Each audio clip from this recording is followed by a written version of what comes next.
Hello guys, good morning. So dito tayo ngayon sa University Belt kung tawagin. Kaya tinawag na University Belt kasi nandito yung iilan sa mga kilalang universities. Like UE, dyan sa may Recto Avenue, San Sebastian, nandyan din. So yan yung Recto Avenue hanggang dun sa dulo sa Divisoria. Ayan, Recto Avenue and Menjola Street. Or kung tawagin ay University Belt. Samahan nyo ko guys, lakarin natin mula dito hanggang dun sa dulo ng Recto Avenue sa may Divisoria. Tignan nyo naman guys kung gaano kalinis ang Recto Avenue. Sa kabila. Lakarin natin guys, tignan natin kung malinis pa rin ba ang Recto Avenue. Mahaba to. Guys, sa tsimpuan natin na naglilinis sila dito sa may Recto.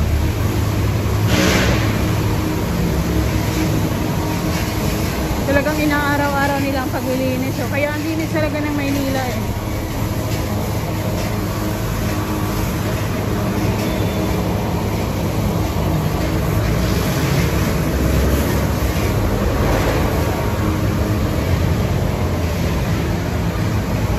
Yan o, buong kahabaan ng Recto.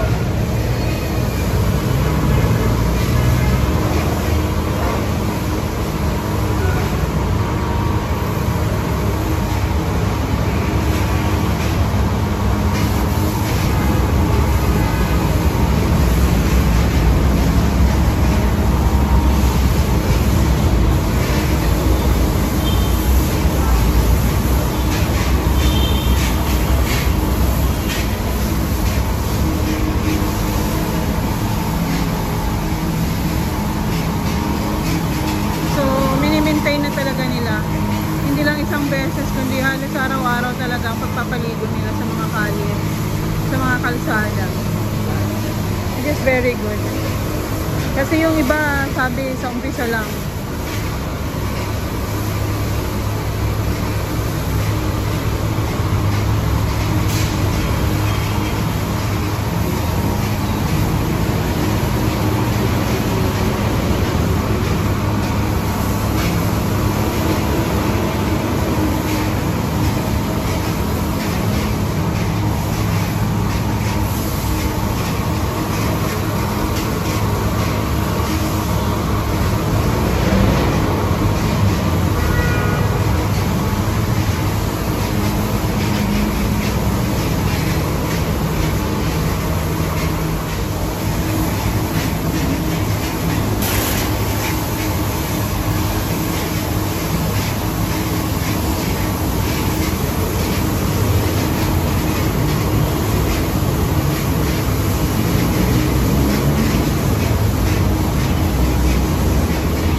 nagbago. Araw-araw po ba kayo nagaganyan? Oo, may Sabado magtsaka linggo. Kasi mag-ano, no? Kami yung tasya burrito.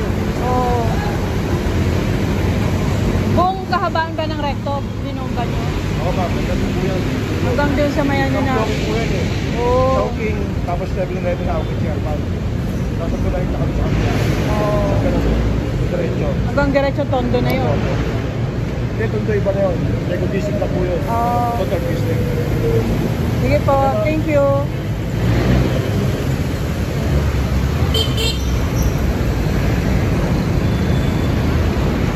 Linis guys, oh. Oh. Linis talaga ng recto na, oh.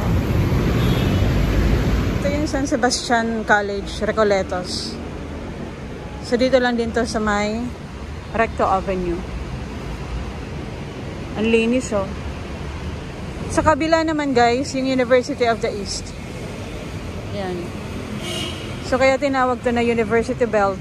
Kasi nandito yung ilan sa mga malalaking at mga sikat na university. Ang linis talaga ng kalsada. Tignan nyo guys, di ba? Hindi katulad dati na daming kalat. Ma-amaze ka talaga dahil mapapansin mo kung gaano nakalinis ngayon ang Maynila. Lalo na ang recto. Ayan, tignan nyo yung sidewalk guys. Baka sabihin nyo sa sidewalk maraming kalat at maraming natutulog. Wala na. Oh. Ito naman yung papuntang Moraita.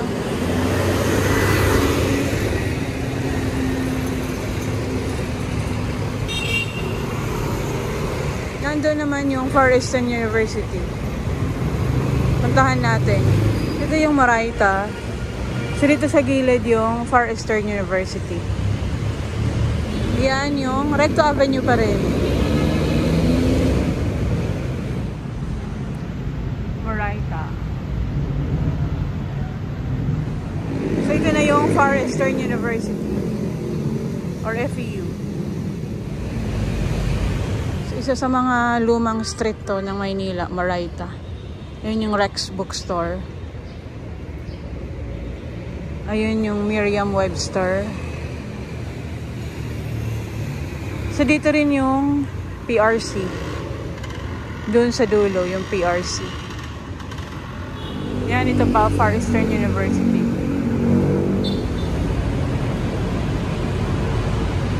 Hindi ako makaget over. Talagang malinis ang Maynila. Ayan, oh. Hindi nakakasawang ulit-ulitin. Kasi totoo naman talaga na malinis na ang Maynila. Malaki kasi yung pagkakaiba. Kasi madalas kasi ako dito. So talagang malinis ngayon. Ito yung likod ng Far Eastern University. Ang laki kasi niya. Kaya dun sa harapan, Moraita, yung likod niya dito na sa may Recto Isitan, corner Isitan. Tignan nyo naman guys, ang linis, diba? So Recto Avenue pa rin to. Corner Isitan, papuntang Raon at Quiapo.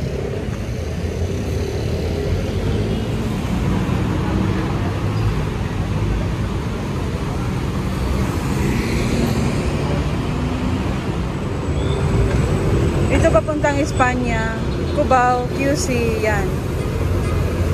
Ito naman guys, corner Recto Evangelista. Madilim to eh. Madilim dito. Pero kahit pa paano malinis. Dito na tayo guys sa Rizal Avenue. Recto Avenue, corner Rizal or Avenida. So ito yung kahabaan ng Rizal Avenue.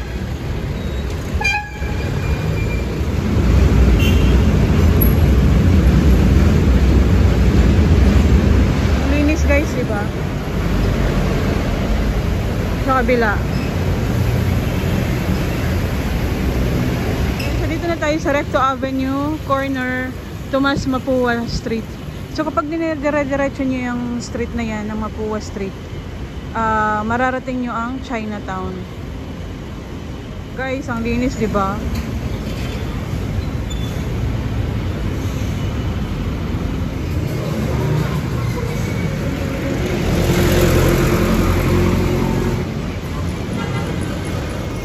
Avenue pa rin, corner Alonzo Street. Ayan, malapit na tayo sa Divisoria. Pero ang linis pa rin, in fairness. Di ba guys? Oo.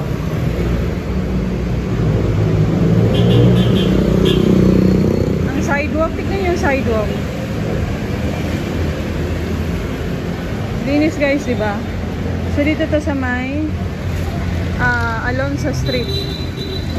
Corner Recto Avenue, Alonzo Street. Dito na pala tayo sa may Arangke Market. Ayan. Kung saan makakabili ng mga pets. Nasa baba, sa ilalim.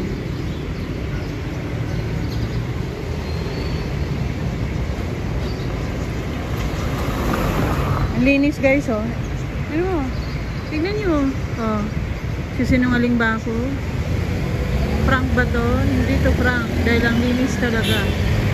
Nakakapanibago at nakakatuwa lang. Kasi kaya naman palang linisin ang Maynila. Alonzo Street pa rin to. Ayan, kung dire-diretsuin mo yan, papuntang Chinatown, Ongpin. Ayan guys, yung Recto Avenue. Yung malapit na sa Tutuban. Corner Abad Santos. So yung dulo nito, yun na yung Divisoria. So ito yung Jose Abad Santos. So yun lang guys, pinakita ko lang kung gaano kalinis ang kahabaan ng Recto Avenue. Actually buong Maynila. Yun lang guys, bye bye.